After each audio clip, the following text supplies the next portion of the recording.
नमस्कार दोस्तों।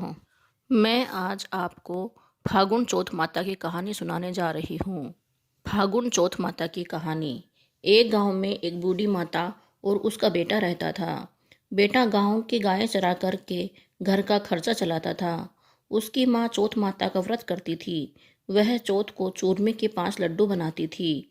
इनमें से एक चौथ माता के, एक गणेश जी की चढ़ाती, एक हथकार का निकाल कर दान करती थी, एक बेटे को खिलाती और एक खुद खाती थी।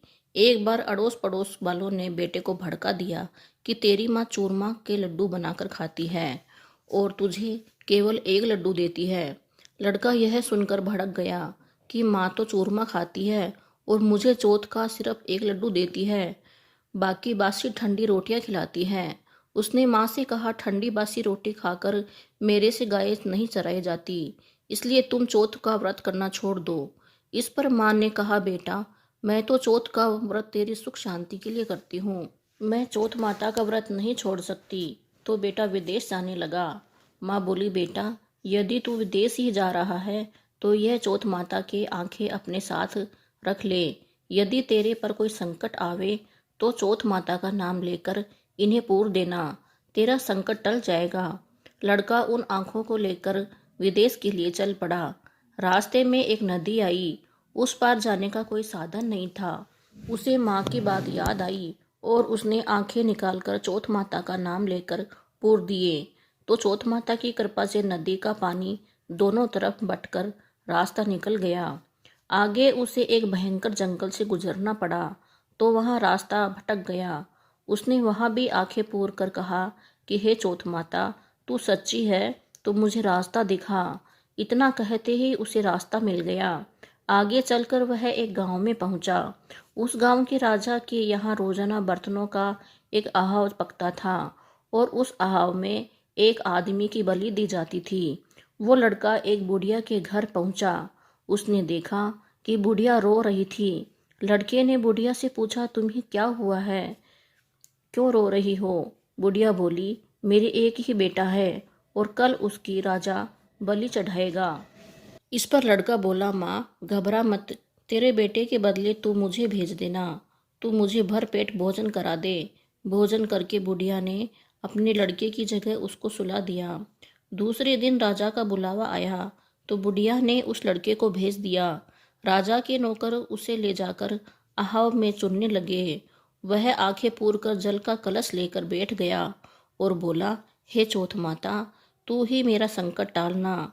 आहाव चुनकर आग लगा दी गई। महीने भर में पकने वाली आहाव एक ही दिन में पक गई तो राजा को बड़ा अचरज हुआ। राजा खुद देखने आया। राजा ने नौकरों को आहाव के कलश उतारने को कहा। नौकर कलश उतारने लगे तो अंदर से आवाज आई, बर्तन धीरे उतारना, बर्तन धीरे उतारना। आवाज सुनकर सभी अचरज में पड़ गए। पूछने लगे, भाई तुम कौन हो? तब उसने कहा, मैं वही आदमी हूँ जिसकी आपने आहाव में बलि दी थी। राजा ने पूछा, तुम बच कैसे गए? तो उसने कहा, मेरी माता चौथ माता का व्रत करती थी, मुझे चौथ माता ने बचाया। तब राजा ने 2 घोड़े मंगाए, एक पर खुद बैठा और दूसरे पर उस लड़के को बैठाकर उसके हाथ पैर जंजीरों से बांध कर कहा, यदि यह जंजीरें खुलकर मेरे हाथ पैरों में आ जाए तो मैं तेरी इस चौथ माता को सच्ची मानूंगा। लड़के ने आंखें पूर कर कहा, हे चौथ माता, तू ही रक्षा करना। कहते ही उसकी जंजीरें खुलकर राजा के हाथ पैरों में जा गिरी। राजा ने कहा, तेरी चौथ माता सच्ची है। राजा ने अपनी कन्या का विवाह उससे कर दिया और बहुत धन माल देकर विदा किया। लड़का गांव के पास पहुंचा तो लोगों ने जाकर बुढ़िया से कहा, तेरे बेटे बहू आ रहे हैं।